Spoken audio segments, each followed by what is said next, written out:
Electric Cafe.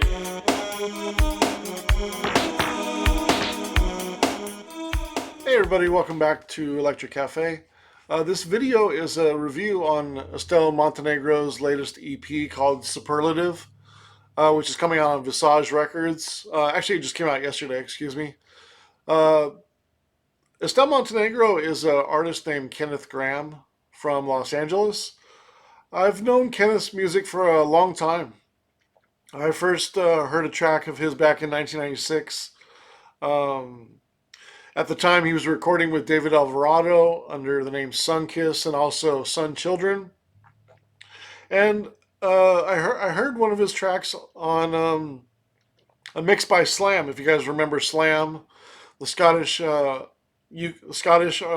and DJs, played one of his tracks, and I love that track so much. I ended up following David Alvarado and Kenneth Graham for the next 10, 15 years and definitely collected everything I could from them. Also a Los Angeles native myself, they became my favorite local producers of techno at the time. Kenneth Graham has released on, you know, excellent labels like Plastic City, Peace Frog Records, Immigrant, Josh Wink's Ovum Records, Spectral Sounds, also many other labels, including his own record labels called Visage, which this releases on, and then also Control Team. And the Estelle Montenegro name was a name he used for a couple of years and recorded two albums and two EPs from around 2000, 2001.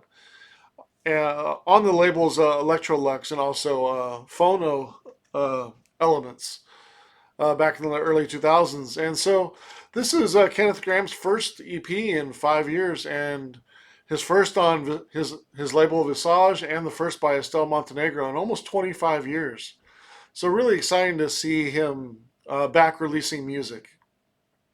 You know, over the last 4 or 5 years, I've helped him with his Bandcamp page and helped him, reissue a few records on different labels, and then also we collaborate a lot on where his music's going to go, and labels that contact him and things like that. And I'm really excited for the future of his music. He's been making a lot of unreleased music for the last couple of years, but I think he's kind of got to the point now where a lot of it's going to start coming out now. And it took a couple of years to really build up his Bandcamp page to where I think he feels comfortable that there's people out there listening. It's Bandcamp is such an interesting and special way to connect with your fans if you have a label or you're a smaller artist, and especially if you're a fan or you're a collector or you want to know what's coming out from your favorite artists and your favorite labels. It's a great way to connect. I mean, I can remember when I first started using Bandcamp in 2012, and I was following Echo Space, which was probably one of the first users that I really followed that used Bandcamp, and it was so great to wake up to an email and be like, "Oh, there's a new release from Rod Modell from Deepcore from Echo Space." I was like, "Cool," purchased it, and boom, you knew it was coming. You didn't have to go online. You didn't have to search for it or hear about it somewhere else. You got it directly in your email. So I've always been a big supporter of Bandcamp. And it's interesting with the algorithms and things like that, and trying to gain a following when you're a smaller artist. And I feel like I've done a better job of that, of kind of learning sort of how to do that.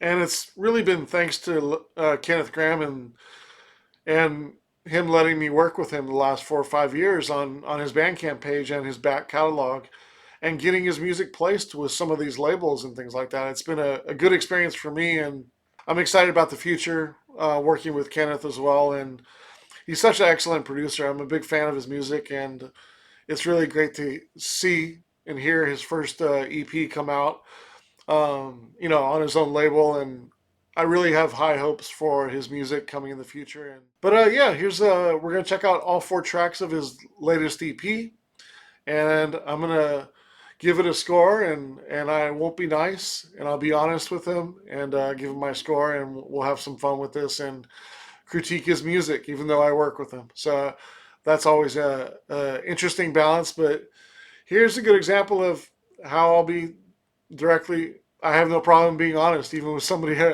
I work with that that pays me. So that'll be fun. So yeah, let's check out track number one called the title track called Superlative, and then track number two is called Sensitive. Track three is called Plethora, and then it rounds out with the dubbed version of Superlative. So I'll see you on the other side, and hopefully you enjoy these tracks. You'll see my score on the tracks, and then I'll come back and give you my overall thoughts on the EP, and then we'll finish it up. All right.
right, so we just got a chance to listen to all four tracks from the Superlative EP from Estelle Montenegro, aka Kenneth Graham. The title track, Superlative, really, really great stuff. I love the groove in here. And that's one thing Kenneth knows, man. He knows how to make a good dance floor groove. This is a killer. The bass line's sick. The talking in the background and the evolution of the melody and the chords as it goes on.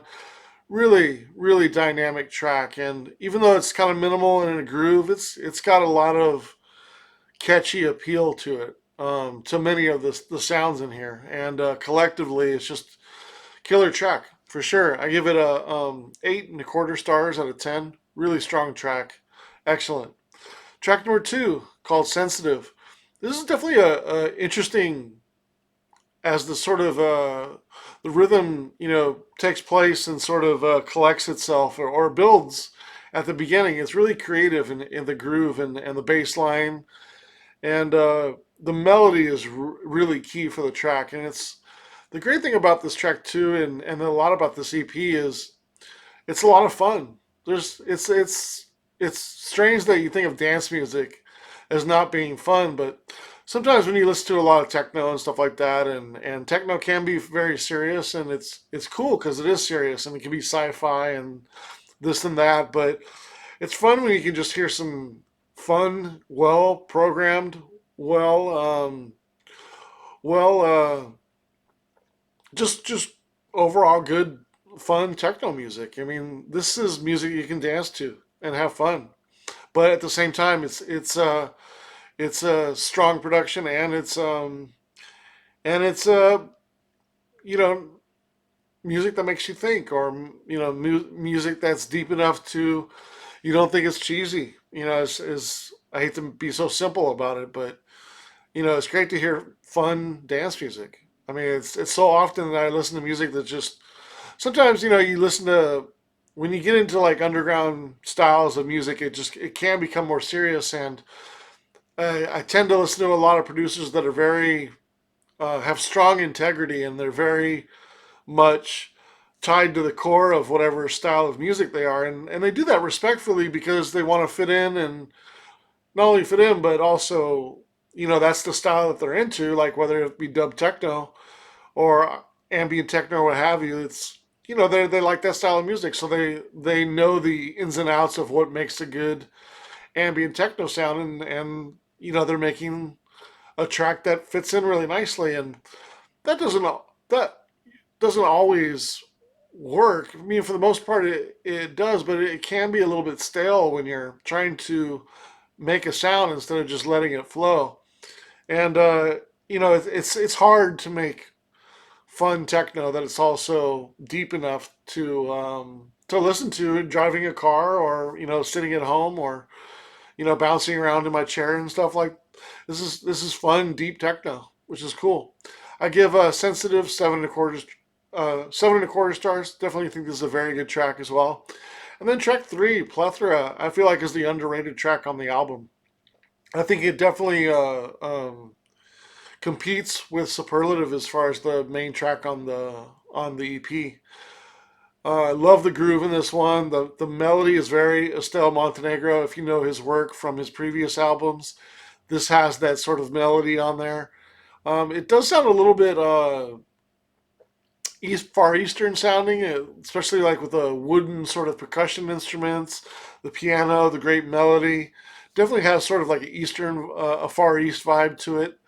But this track can make you dance. Like it's very smooth and well paced throughout, and the way sort of the last or maybe around 2 minutes left to end, it sort of builds down and then comes back up, and it just kind of gets back into that groove, and you just want to get back dancing again. Just very addictive track and very underrated, and the melody really sneaks up on you. I give this one 8.25 stars as well. I think it's just as good as the title track in probably a deeper way. But both tracks, love those tracks. Really strong stuff. And then to round out the EP, you have the dub version of the title track, Superlative. This one's about maybe a minute more, maybe 30 seconds more. Kind of an extended version. The bass line's a little bit busier. It's deeper, maybe a little bit less less melody parts, but definitely more chord work in this one. And I do like the original just a tad better, but this is a great alternative version if you're going a little bit deeper, like if you're DJing a set or something like that. And I give this one an 8 out of 10 stars. All right, so that was the Superlative EP from Estelle Montenegro. And overall, I give the EP a 79 out of 100. It's right on the edge of being an excellent EP. I got it right at the top of very good. Really impressed with this EP. Very well programmed. Uh, Again, good fun in here. Balanced with some deepness on here. Good listening, creative. Definitely these tracks grow on you as well. Some really good bass lines in here and some really good melodic moments. And just really well produced techno. All with a little bit of a house and a dub techno. A little dose of each in there for sure. But yeah, if you'd like to check out more from the artist, there's a link down below. Or if you'd like to purchase this, there's the link down below as well for this EP. It just came out yesterday, April 24th of 2025. And yeah, Estelle Montenegro Superlative gave it a 79 out of 100. All right, thanks for watching, and I appreciate your time. And I'm curious to know what was your favorite track on this EP. All right, thanks so much. Electric